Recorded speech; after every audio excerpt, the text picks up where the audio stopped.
وعصمة العرب العرباء وخير الخلائق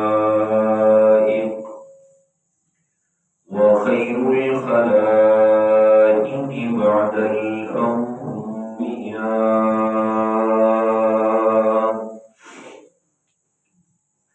أما بعد فأعوذ بالله من الشيطان الرجيم. بسم الله الرحمن الرحيم. يا أيها الذين آمنوا من يرتد منكم عن دينه فسوف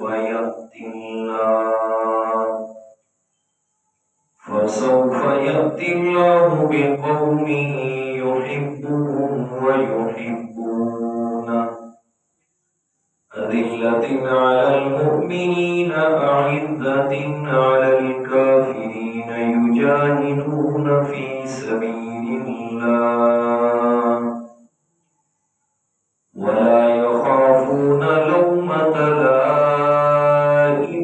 ذلك فضل الله يؤتيه من يشاء والله واسع عليم. صدق الله العظيم. اللهم صل على محمد النبي الأمي وعلى آله وأصحابه وسلم تسليما. سبحانك لا علم لنا إلا ما علمتنا إنك أنت العليم الحكيم. بسم الله. گرامی قدر سامعین، المخلصین الموحدین، دوستوں، بزرگوں، عزیز ساتھیوں، پچھلے جمعۃ المبارک سے ماہ جمادی الثانی کے حوالے سے آپ حضرات کے سامنے خلیفہ اول اور خلیفہ بلا فصل سیدنا حضرت ابو بکر صدیق رضی اللہ تعالی عنہ کی شان اور عظمت کے بارے میں کچھ عرض کرنا شروع کیا تھا، اور شروع یہاں سے کیا تھا کہ سیدنا حضرت ابو بکر صدیق رضی اللہ تعالی عنہ کی شان اور عظمت بزبان قرآن مجید کہ قرآن مجید میں اللہ تعالیٰ نے سیدنا حضرت ابو بکر صدیق رضی اللہ تعالی عنہ کی شان اور عظمت کیا بیان فرمائی ہے.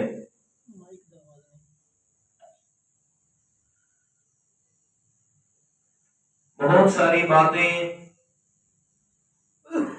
اس ضمن میں پچھلے جمعۃ المبارک پہ آپ حضرات کے سامنے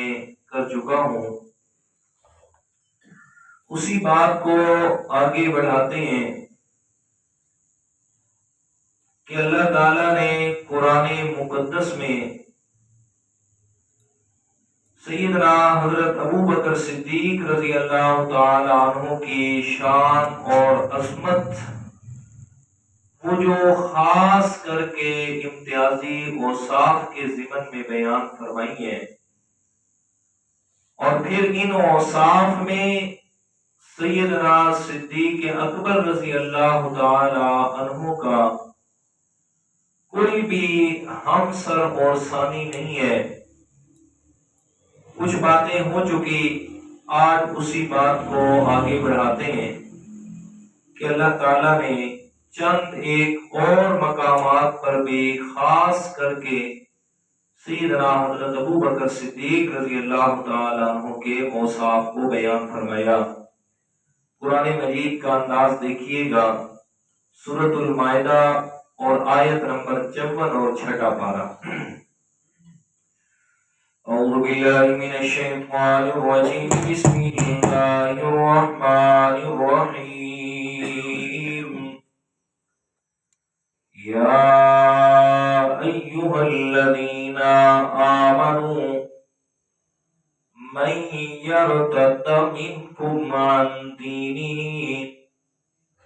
فسوف یأتی اللہ بقوم یحبهم ویحبونہ أذلة على المؤمنين أعزة على الكافرين يجاهدون في سبيل الله ولا يخافون لومة لائم ذلك فضل الله يؤتيه من يشاء واللہ واسع علیم۔ ترجمہ سنیے گا، فرمایا یا ایہا الذین آمنوا، اے ایمان والو، من یرتد منکم عن دینہ، اگر تم میں سے کوئی اپنے دین سے پھر جائے گا، یعنی مرتد ہو جائے گا، اسلام کو چھوڑ کے کفر کی طرف چلا جائے گا، تو فسوف یأتی اللہ بقوم، ان قریب اللہ تعالی ایک ایسی قوم کو لے آئے گا، یحبهم ویحبونہ، اللہ تعالی ان سے محبت کرے گا اور وہ اللہ تعالیٰ سے محبت کرنے والے ہوں گے۔ ایک صفت۔ دوسری صفت فرمایا اذلۃ علی المؤمنین، مومنوں پر بڑی نرمی کرنے والے ہوں گے۔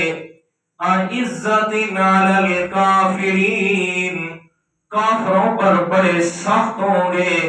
اور چوتھے نمبر پہ یجاہدون فی سبیل اللہ، اللہ تعالیٰ کے راستے میں جہاد کرنے والے ہوں گے۔ اور پانچویں نمبر پہ ولا یخافون لومۃ لائم، اور کسی ملامت کرنے والے کی ملامت کا انہیں کوئی خوف نہیں ہوگا، بس جو اللہ تعالیٰ کا حکم ہوگا، جو رب کائنات کی طرف سے حکم آ گیا، فرمایا اس کے مقابلے میں کسی ملامت کرنے والے کی ملامت کا کوئی اثر نہیں لیں گے۔ یہ 5 صفات ان لوگوں میں ہونی ہے، اور یہ جو صفات پائی جانی ہے یہ ان کا اپنا کمال نہیں، ذالک فضل اللہ، یہ کمال بھی ان میں اللہ تعالیٰ کی طرف سے فضل اور عنایت ہونا ہے۔ اللہ اکبر۔ اب ترجمہ یہ تو سمجھ آ گئی، اب سنیے گا یہ آیت کریمہ، اس آیت کا مصداق کون ہے، اور یہ اللہ تعالیٰ کے پیارے پیغمبر پہ نازل ہوئی تو اس وقت تو کوئی مرتد نہیں ہوا، آنے والے وقت کا اللہ تعالیٰ نے یہ جو اطلاع دی ہے کہ آنے والے وقت میں ایسا ہوگا کہ لوگ مرتد ہوں گے، ایک طرف اسلام کو چھوڑ کے جا رہے ہوں گے، لیکن دوسری طرف کیا ہوگا، کچھ ایسے خوش نصیب ہوں گے جو اپنا سب کچھ چھوڑ کے بھی اس پر قائم ہوں گے، ان کے خلاف جہاد بھی کریں گے، سختیاں بھی کریں گے، سخت ہوں گے، لیکن صرف مرتدین اور کافرین کے لیے آپس کے اندر بڑا رحم، بڑی محبت ہوگی۔ اب سنیے گا میرے پیارے کہ اس سے مراد کون ہے، کون سے لوگ ہیں، یہ اپنی طرف سے نہیں، بہت سارے مفسرین کرام نے اس کو نقل کیا، تفسیر بغوی والے نے بھی اس کو نقل کیا، اس کے علاوہ حضرت انس بن مالک رضی اللہ تعالیٰ عنہ کی روایت سے یہ بات نقل کی گئی، اور حضرت حسن کی روایت سے بھی اور حضرت علی رضی اللہ تعالیٰ عنہ سے بھی یہ بات مروی ہے جو آگے میں عرض کر رہا ہوں، سنیے گا۔ فرمایا قال الحسن علم اللہ تبارک و تعالی ان قوما یرجعون عن الاسلام بعد موت نبیہم فأخبر انه سیاتی بقوم یحبهم اللہ ویحبونه مختلفوا فی اولئک لقوم من هم۔ فرماتے ہیں اللہ تعالیٰ نے جو اس آیت کریمہ کے اندر یہ بتلائی ہے بات کہ میرے پیارے پیغمبر کے جانے کے بعد کچھ لوگ ایسے آئیں گے جو دین اسلام کو چھوڑ کے چلے جائیں گے، اور ان کے مقابل میں کچھ ایسے خوش نصیب بھی ہوں گے کہ جنہوں نے ان کے خلاف جہاد کرنا ہے، جنہوں نے اس فتنے کی سرکوبی کرنی ہے، اس کو ختم کرنا ہے۔ فرماتے جانتے ہو اولئک القوم من ہم، یہ قوم کون سی ہے، کون سے لوگ ہوں گے کہ جو مرتد ہوئے، کون سے جو اللہ تعالیٰ کے دین پہ قائم رہنے والے ہیں۔ قال علی بن ابی طالب والحسن وقتادہ، حضرت علی رضی اللہ تعالیٰ عنہ، حضرت حسن اور قتادہ تابعی ہے، یہ تینوں فرماتے ہیں ہم ابو بکر و اصحابہ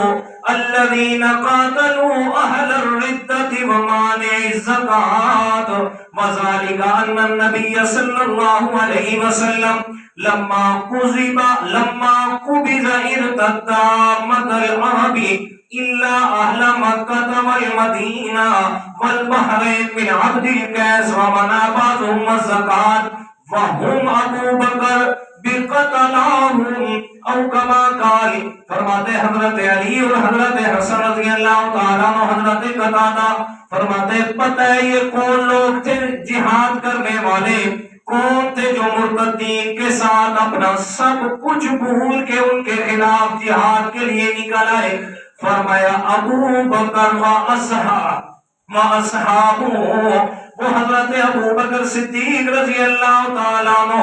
اور اس کے ساتھی تھے کہ اللہ کے پیارے پیغمبر جب دنیا سے چلے گئے اللہ تعالیٰ کے پاس،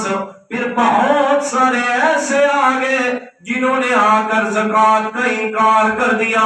جنہوں نے آ کر اسلام کا انکار کیا، مرتد ہوئے۔ حضرت ابو بکر صدیق رضی اللہ تعالیٰ عنہ نے کیا فرمایا؟ فرمایا فقال ابو بکر واللہ لو قاتلن من فرق بین الصلاة والزکاة فإن الزکاة حق المال واللہ لو منعونی انعاقا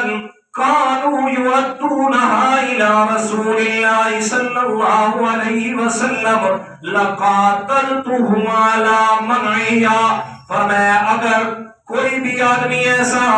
جس نے زکوٰۃ اور نماز کے اندر فرق کیا کہ زکوٰۃ اور چیز ہے، نماز اور ہے، دونوں عبادت کے زمرے سے نہیں ہے، اور اگر دوسری بات کوئی آدمی جو اللہ کے پیارے پیغمبر کے دور میں اونٹ کا ایک باندھنے والی وہ رسی، فرمایا اونٹ کی رسی بھی اگر وہ زکوٰۃ کی مد میں دیتا تھا،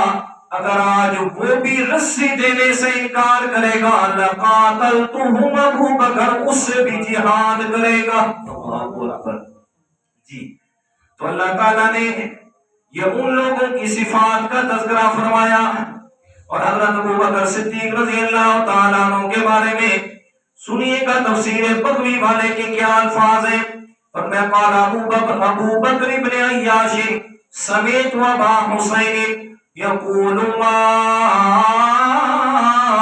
ولد بعد النبیین مولود افضل من ابی بکر لقد قام مقام نبی من الانبیاء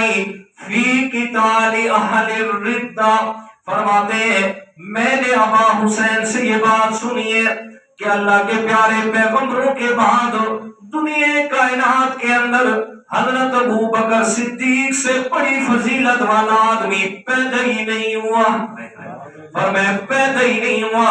اس لیے فرمایا کہ ابو بکر نے وہ کام کیا ہے جو اللہ کے پیغمبر کام کیا کرتے تھے۔ حضرت ابو بکر صدیق نے اپنے آپ کو اس جگہ پہ رکھا ہے جہاں پیغمبر آ کے رکا کرتے تھے۔ فرمایا فقال قد قام مقام نبی من الانبیاء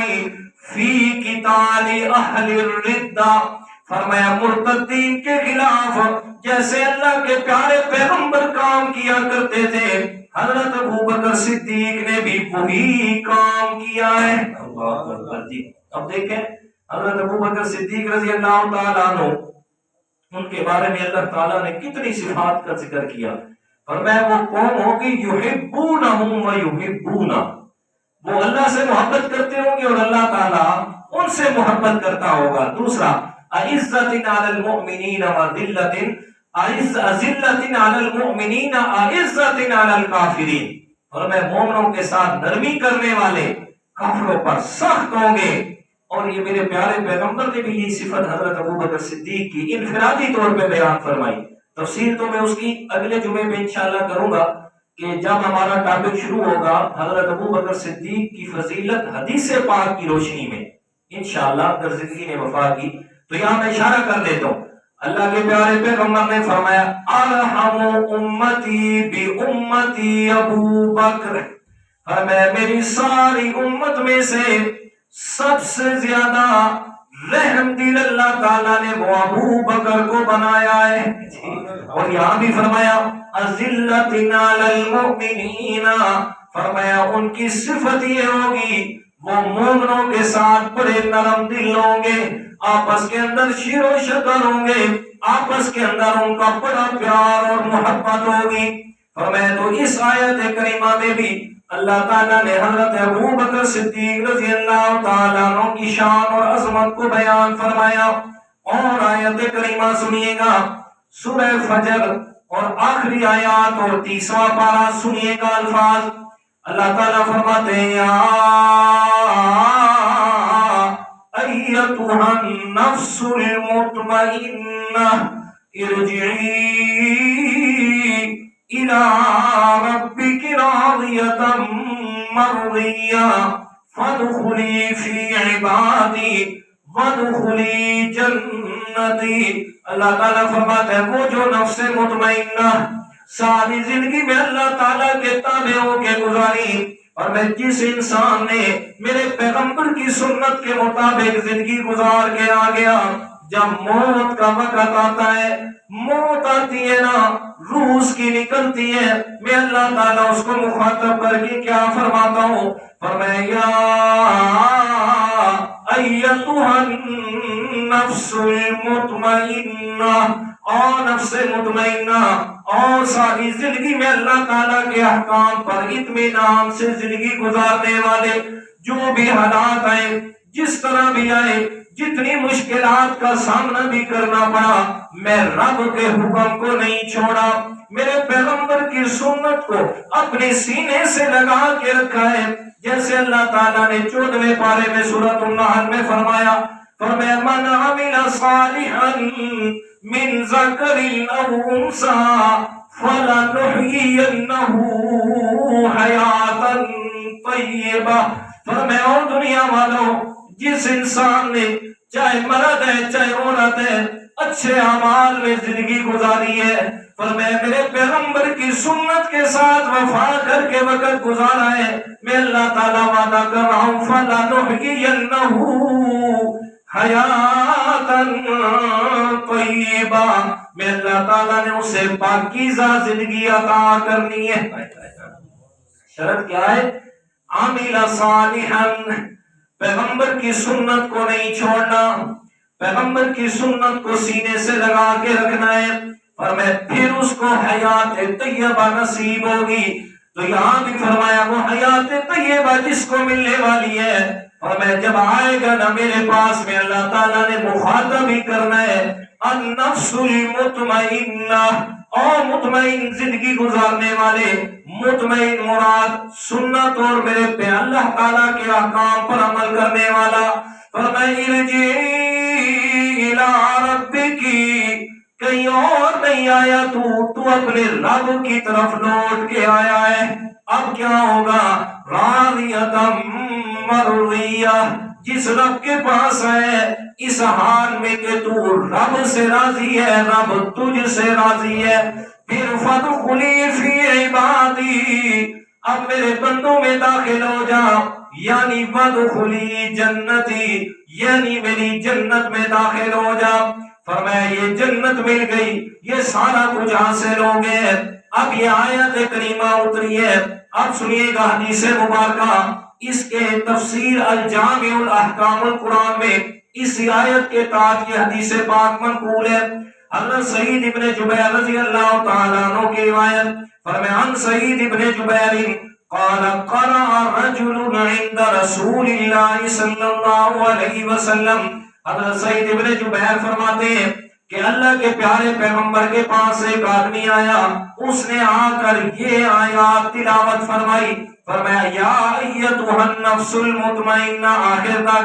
فقال ابو بکر ما احسن ھذا، حضرت ابو بکر رضی اللہ تعالیٰ عنہ نے عرض کیا یا رسول اللہ، اللہ تعالیٰ کا کیا خوب ارشاد ہے، جس کے بارے میں بھی ہوگا بڑا خوش نصیب ہوگا، اور بڑے احسن انداز کے اندر اللہ تعالیٰ اسے جناب یہ فرما رہے، فرمایا کہ یا ایتھا النفس المطمئنہ، فرمایا بڑا خوب ہوگا۔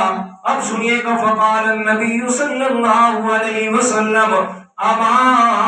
ان الملک سیقولها لک عند الموت، اللہ تعالیٰ کے پیارے پیغمبر فرماتے ہیں اے ابو بکر پریشان نہ ہو، تو ہی وہ خوش نصیب انسان ہے کہ موت کے وقت فرشتہ تجھے بھی یہی الفاظ کہے گا، جی تجھے بھی یہی کہا جائے گا یا ایتھا النفس المطمئنہ، تجھے بھی یہ کہا جائے گا ارجعی الی ربک راضیۃ مرضیہ، ابو بکر آ جانا اپنے رب کے پاس اس حالت میں کہ تیرا رب تجھ سے راضی ہے، اور تجھے اتنا دے گا کہ تو بھی اپنے رب سے راضی ہو جائے گا۔ اور آگے فرمایا آپ کوئی فرشتہ کہے گا فادخلی فی عبادی، ابو بکر میرے بندوں میں داخل ہو جا، یعنی میری جنت میں آ جا۔ تو کیا فرمایا جی کہ یا ایتھا النفس المطمئنہ، اس کا مصداق بھی میرے پیغمبر نے کس کو بنایا؟ حضرت ابو بکر صدیق رضی اللہ تعالیٰ۔ اور آیت کریمہ سنیے گا،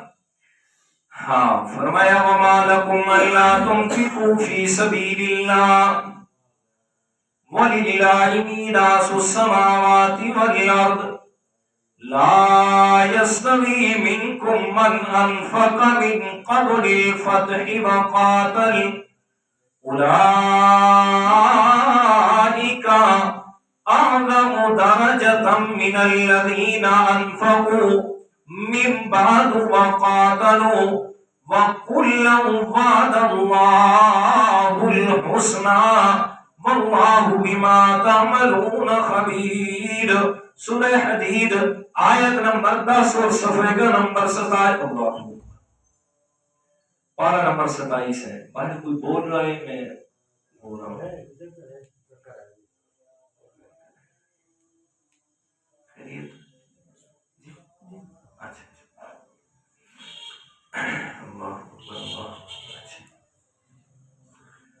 پہلے آیت کا ترجمہ سنیں۔ فرمایا وما لکم الا تنفقوا فی سبیل اللہ،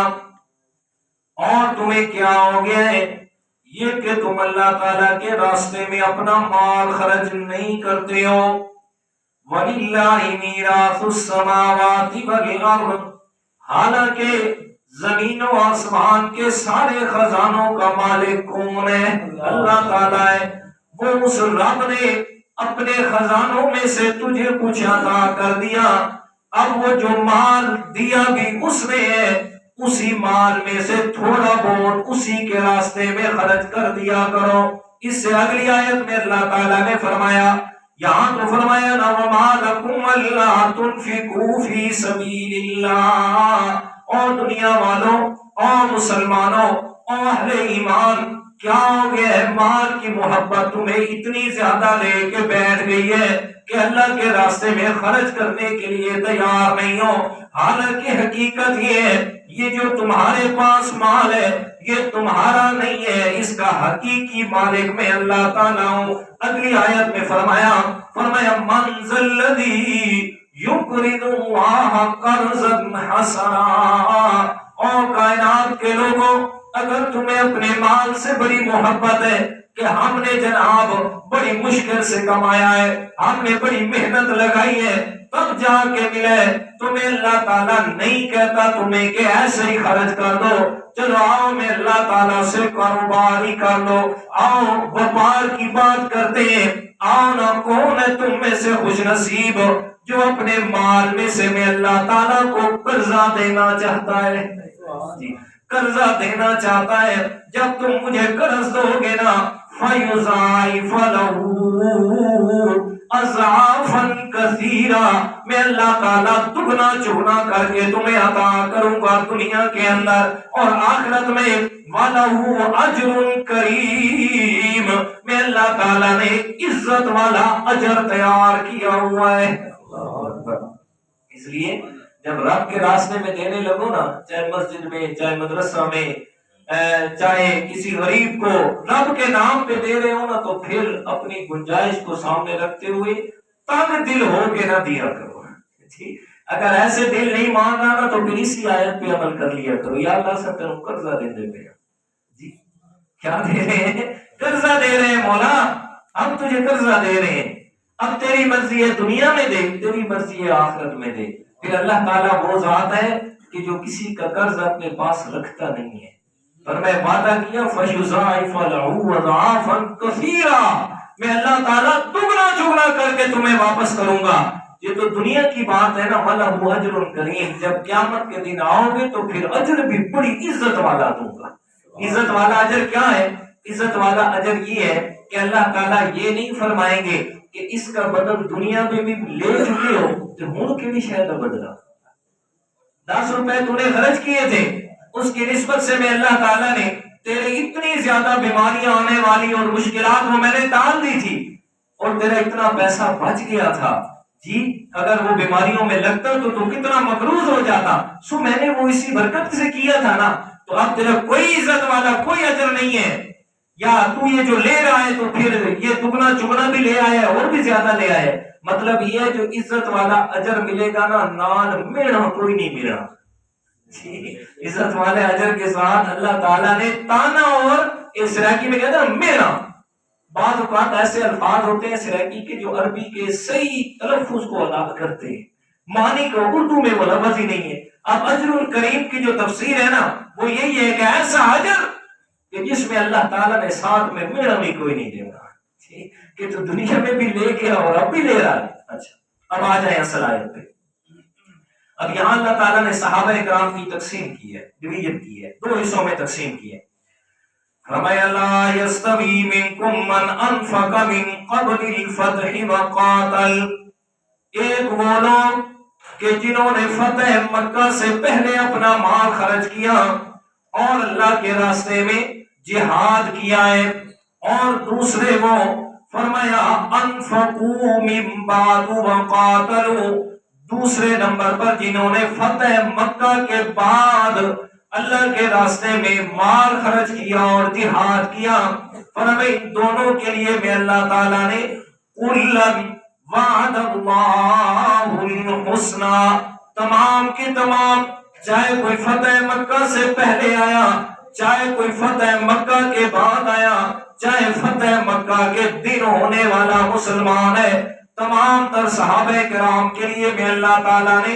جنت کا وعدہ کیا ہوا ہے، چاہے کوئی بعد میں آیا چاہے کوئی پہلے آیا۔ ہاں فرق مراتب ضرور رکھا میں اللہ تعالیٰ نے، کسی کو شان زیادہ دی ہے، کسی کو مقام اس سے کم دیا ہے، لیکن ہے میرے پیغمبر کے سارے صحابہ جنتی۔ میں نہیں کہہ رہا، یہ رب کا قرآن کہہ رہا ہے کُلًا وعد اللہ الحسنى، یہ آیت کریمہ کا ترجمہ ہوا۔ اب حدیث پاک سنیے گا، اللہ کے پیارے پیغمبر، یہ کنز الامال حدیث کی کتاب ہے، فضائل ابی بکر کے اندر یہ حدیث موجود ہے، اور اس کو روایت کرنے والے حضرت عبداللہ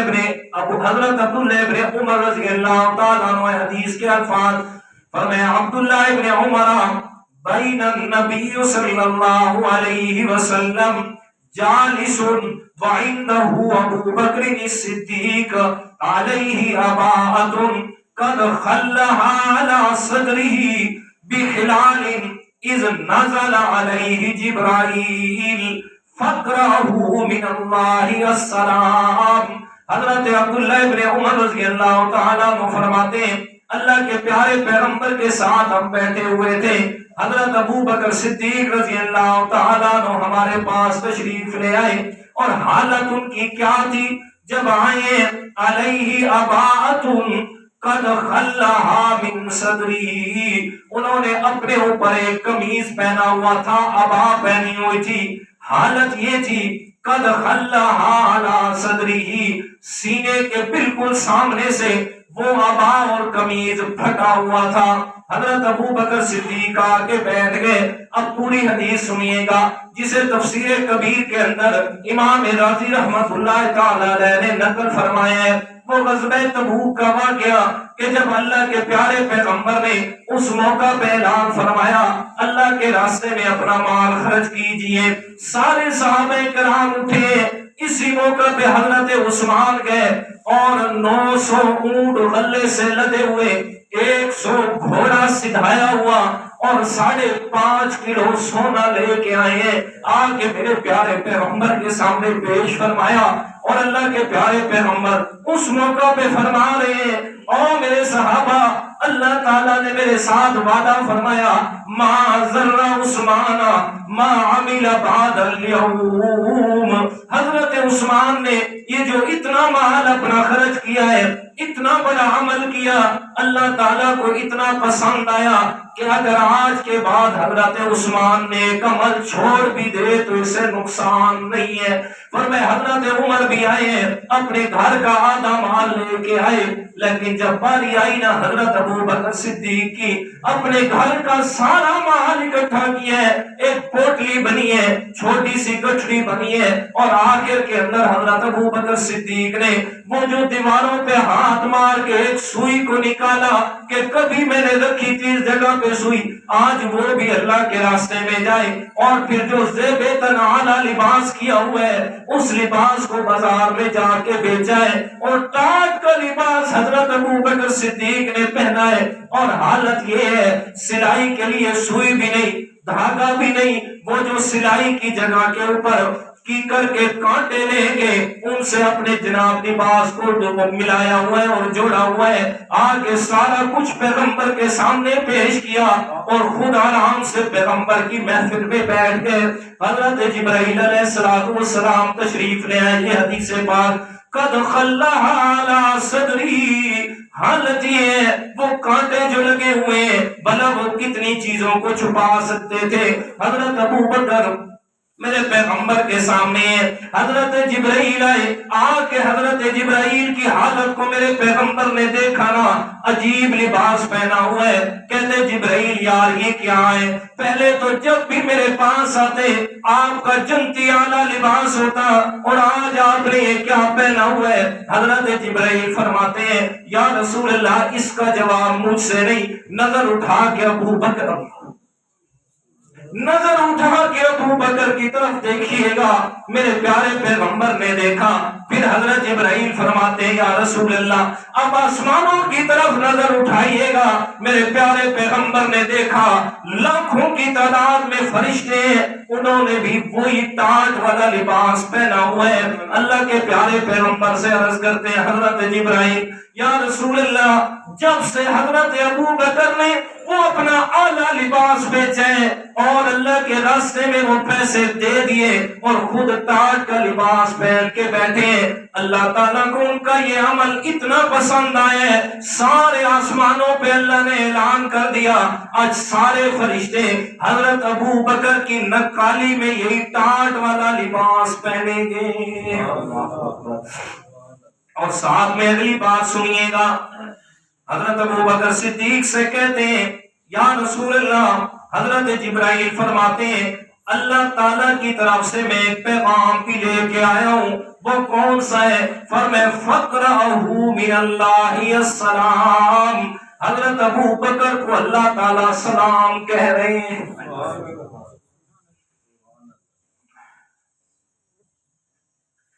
اگلی بات اس سے بھی حیران کن ہے، فرمائے ایک تو سلام آیا،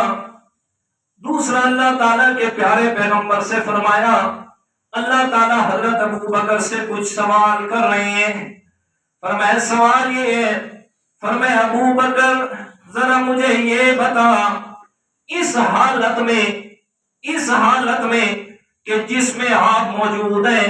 ذرا اس سے پہلے والی زندگی حضرت ابو بکر کی ایک ذہن میں تخیل لائیے گا۔ جب مسلمان ہوئے حضرت ابو بکر صدیق رضی اللہ تعالیٰ عنہ مکہ کے سب سے بڑے تاجر ہیں کپڑے کے، سب سے بڑا کاروبار ہے کپڑے کا حضرت ابو بکر کا، لاکھوں ہزاروں کی تعداد میں دینار گھر میں پڑے ہوئے ہیں، لیکن آج کیا حالت ہے کہ پہننے کے لیے اعلیٰ لباس بھی نہیں، سلائی کروانے کے لیے کپڑے کو سلائی کے لیے پیسے بھی نہیں ہے، وہ سارا کچھ کانٹوں سے جوڑا ہوا ہے۔ پر میں یہ حالت ہے، سب کچھ دے کے وَقُلَّهُ يَقُولُ لَكَ رَبُّكَ أَرَاضٍ أَنْتَ عَنِّي فِي فَقْرِكَ أَمْ سَاخِطٌ، اللہ تعالیٰ پوچھ رہے ابو بکر بتا، اس درویشی والی زندگی میں، اس غربت والی زندگی میں جو آپ پہنچے، سب کچھ میرے راستے میں دے کے کیا میں اللہ پہ تو راضی بھی ہے یا ناراض ہے؟ بتا کیا اپنے رب پہ راضی بھی ہے یا ناراض ہے؟ حضرت ابو بکر فبکا ابو بکر، حضرت ابو بکر کی چیخیں نکل گئی اور کیا کہتے ہیں وقال علی ربی اغضب، یا رسول اللہ کیا بھلا میں اپنے رب پہ ناراض ہو سکتا ہوں؟ کیا بھلا میں اپنے رب سے غصہ ہو سکتا ہوں کہ جس نے مجھے دیا اور میرا مال اپنے راستے میں قبول فرمایا؟ نہیں یا رسول اللہ، انا ربی راض،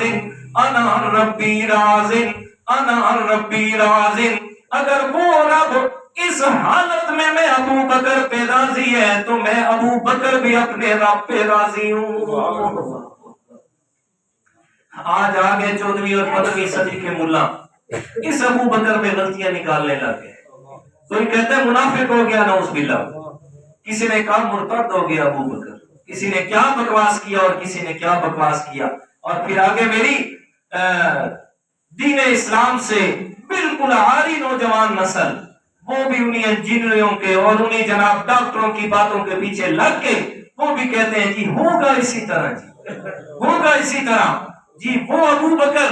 کہ جس سے رب پوچھ رہا ہے ابو بکر مجھ پہ راضی بھی ہے یا نہیں۔ اب یہ آیت کریمہ سنیے گا، یہ جو آیت کریمہ نازل ہوئی ہے تفسیر خازن میں سورۃ حدید کی اس آیت کے تحت کیا لکھتے ہیں؟ فرمایا نزلت فی ابی بکر وہی دلیل واضح علی تفضیل ابی بکر وتقدیمہ لأنہ اول من اسلم واول من انفق فی سبیل اللہ۔ فرمایا اس آیت کریمہ یہ جو اللہ تعالیٰ نے فرمایا کہ جو فتح مکہ سے پہلے مسلمان ہوئے اور اپنا مال اللہ کے راستے میں خرچ کیا ہے اور جہاد کیا ہے، فرماتے ہیں قال القلبی، قلبی فرماتے ہیں نزلت فی ابی بکر، یہ آیت کریمہ حضرت ابو بکر کے بارے میں نازل ہوئی ہے، اس لیے کہ لِأَنَّهُ أَوَّلَ مَنْ أَسْلَمَ، اس لیے کہ سب سے پہلے اسلام بھی انہوں نے قبول کیا، وَأَوَّلَ مَنْ أَنفَقَ فِي سَبِيلِ اللَّهِ، اور سب سے پہلے اپنا مال بھی اللہ کے راستے میں انہی نے خرچ کیا ہے۔ جی اگلی آیت سنیے گا، سورۃ توبہ کی آیت ہے، بڑی مشہور آیت نمبر 40، 10واں پارہ ہے۔ اللہ تعالیٰ فرماتے ہیں اِلَّا تَنْصُرُوهُ فَقَدْ نَصَرَهُ اللَّهُ اِذْ أَخْرَجَهُ الَّذِينَ كَفَرُوا اذ ہما کفروا ثانی اثنین اذ ہما فی الغار اذ یقول لصاحبہ لا تحزن ان اللہ معنا فانزل اللہ سکینتہ علیہ وأيده بجنود لم تروها وجعل كلمة الذين كفروا السفلى وكلمة الله هي العليا والله عزيز حكيم. اللہ تعالیٰ فرماتے ہیں اور لوگوں اگر تم میرے پیغمبر کی مدد نہیں کرو گے تو میرے پیغمبر کو کوئی فرق نہیں پڑتا، اس لیے کہ اللہ تعالیٰ اپنے پیغمبر کی اس وقت مدد کر چکا ہے اذ اخرجہ الذین کفروا کہ جب کافروں نے میرے پیغمبر کو مکہ سے نکال دیا تھا. ثانی اثنین اذ ہما فی الغار اس حال میں کہ میرے پیغمبر دو میں سے دوسرے تھے. اذ ہما فی الغار جب وہ دونوں غار میں تھے. اذ یقول لصاحبہ جب پیغمبر اپنے دوست اور صحابی سے یہ کہہ رہا تھا لا تحزن ان اللہ معنا غم نہ کر بے شک اللہ تعالی ہمارے ساتھ ہے. فانزل اللہ سکینتہ علیہ اللہ تعالی نے اپنی طرف سے سکون ان پہ نازل فرمایا. وأیدہ اور ان کی تائید فرمائی، مدد فرمائی ایسے لشکروں سے لم تروہا جنہیں آپ نہیں دیکھ سکتے. وجعل کلمۃ الذین کفروا السفلی اللہ تعالیٰ نے کافروں کی تدابیر کو سفلا پست کر دیا. وکلمۃ اللہ ہی العلیا اور اللہ تعالیٰ کا حکم ہی سب سے بلند ہے. واللہ عزیز حکیم اس لیے کہ اللہ تعالیٰ زبردست حکمت والا ہے. حدیث پاک سنیے گا اس کی تفسیر کے اندر فرمایا ان ابا بکر الصدیق حدثہ قال نظرت الى اقدام المشركين على رؤوسنا ونحن في الغار فقلت يا رسول الله لو ان احدهم نظر الى قدميه ابصرنا تحت قدميه. اللہ کے پیارے پیغمبر حضرت ابو بکر صدیق کے ساتھ جب غار میں پہنچے، وہ ہجرت والا واقعہ لمبی تفصیل ہے ادھر نہیں. غار میں پہنچے، غار میں پہنچ گئے. حضرت ابو بکر صدیق رضی اللہ تعالیٰ عنہ غار کو صاف کیا. صاف کرنے کے بعد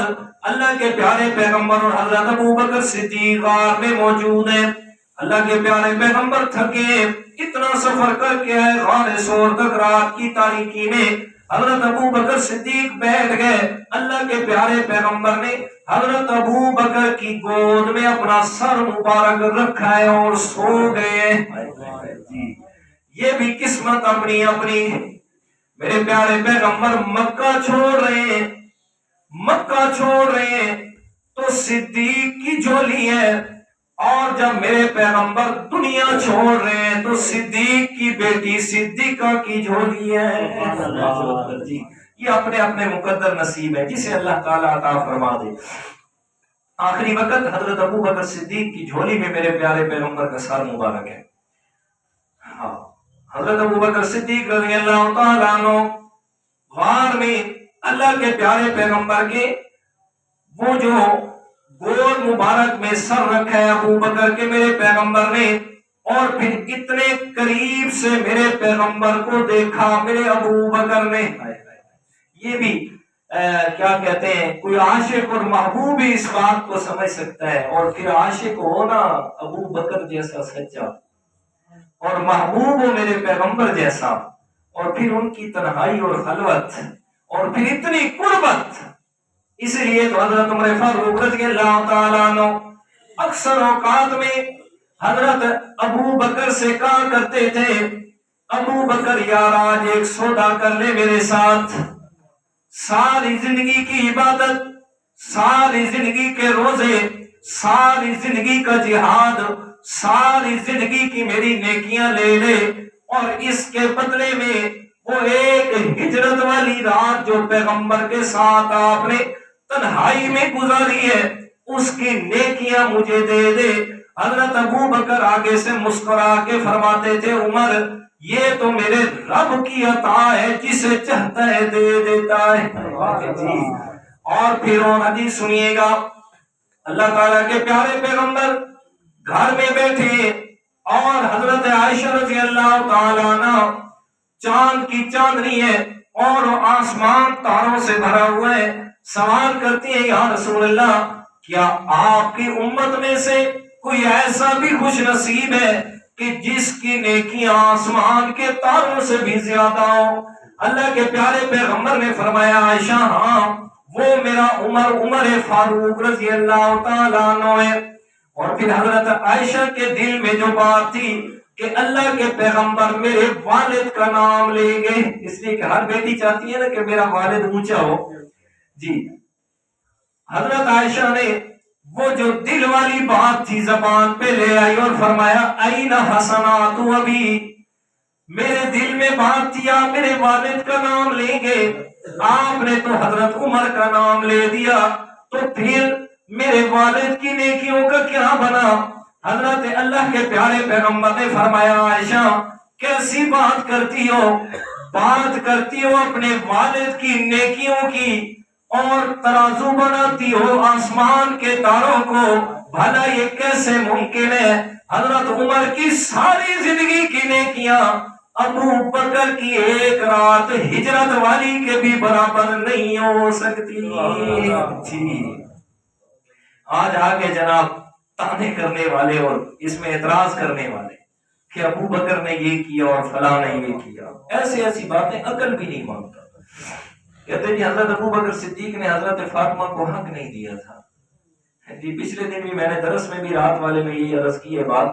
سورۃ مریم کی اس میں یرثنی و یرث من آل یعقوب، اس پہ وراثت کی تفصیل یوٹیوب پہ موجود ہے، وہ تو فرمایا کہ حضرت ابو بکر نے مال نہیں دیا تھا، وہ باغ فتح کھا گئے تھے نعوذ باللہ، وہ ان کا حق تھا، وراثت تھی تو نہیں دیا گیا۔ میں نے کہا چلو پہلی بات تو یہ ہے کہ حضرت ابو بکر نے جو نہیں دیا، حضرت عمر نے بھی نہیں دیا، حضرت عثمان نے بھی نہیں دیا، آپ کی بات مان لیتے ہیں، آگے حضرت علی کی بھی تو خلافت آئی تھی نا، اور حضرت حسن کی بھی تو 6 مہینے کی خلافت آئی تھی نا، تو ہمارا سوال یہ ہے کہ اگر ان کا حق تھا تو حضرت علی نے اپنی خلافت میں اپنے بیٹوں کو کیوں نہیں دیا، اور حضرت حسن نے اپنی خلافت میں کیوں نہیں لیا اپنا حق؟ تو پھر صرف پہلے 3 خلفاء کے بارے میں بات نہ کرو نا، پھر ان کے بارے میں بھی بات کرو نا، یہ کیا اعتراض ہے بھائی؟ اور دوسری بات یہ ہے کہ جو آدمی یعنی حضرت ابو بکر صدیق جو اپنی زندگی کا سارا سرمایہ، اپنی زندگی کی ساری دولت اللہ کے پیارے پیغمبر کے قدموں پہ نچھاور کر دیتا ہے، اور یار کیسے ممکن ہے کہ وہ پیغمبر کی بیٹی کا حق تھا اور وہ کہا گیا؟ یہ عقل بھی نہیں مانتا کہ جو سب کچھ دے گیا رب کے راستے میں، بھلا وہ کیسے بیٹی کا حق کھا سکتا ہے؟ سب بکواس ہے، سب تاریخی من گھڑت باتیں اور چٹکلے ہیں، اس میں کچھ بھی حقیقت نہیں ہے۔ جتنی بڑی مرضی سے مرضی تاریخ ہو جائے اور بڑے سے بڑے اس کو مورخ لکھنے والے ہو جائیں، لیکن قرآن کے مقابلے میں تو کچھ بھی نہیں ہے۔ اور اللہ کے بندے قرآن کے مقابلے میں تو حدیث کا درجہ بھی دوسرا ہے۔ ایک طرف قرآن کی بات آ گئی نا، دوسری طرف حدیث کی بات آ گئی، تو پہلا نمبر قرآن کا ہے، دوسرا نمبر حدیث کا ہے۔ تاریخ تو پتہ نہیں کون سے درجے میں ہے، تاریخ کو ڈھائے پھر رہے ہیں، طبری نے یہ لکھا ہے اور ابن کثیر نے یہ لکھا ہے اور ابن اسیر نے یہ لکھا ہے، فلاں نے یہ لکھا ہے، جی یہ ہو گیا، سب بکواس ہے، کوئی حقیقت نہیں ہے اس میں۔ اچھا تو اللہ کے پیارے پیغمبر غار میں موجود ہیں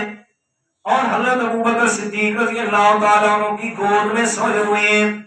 حضرت ابو بکر صدیق رضی اللہ تعالیٰ عنہ اور پیچھے وہ جو مشرکین مکہ تھے جو اللہ کے پیارے پیغمبر کی جان کو لینے کے لیے گھر کا محاصرہ کر کے کھڑے ہوئے ہیں، تو سو جیسے ہی اور کافی ٹائم گزر گیا، اندر گئے تو حضرت علی سوئے ہوئے ہیں، سوال کیا محمد رسول اللہ صلی اللہ علیہ وسلم، وہ اللہ کے پیغمبر کہاں ہیں؟ حضرت علی نے آگے سے جواب دیا مجھے دے کے گئے تھے، میرے سے پوچھنے آئے مجھے دے کے گئے تھے، مجھے کیا پتا ہے اللہ کے پیغمبر کہاں گئے؟ چلو نہیں پتا تھا،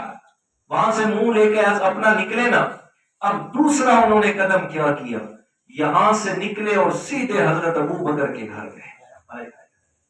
کیونکہ انہیں بھی پتا تھا کہ پیغمبر کی دل کی جو وہ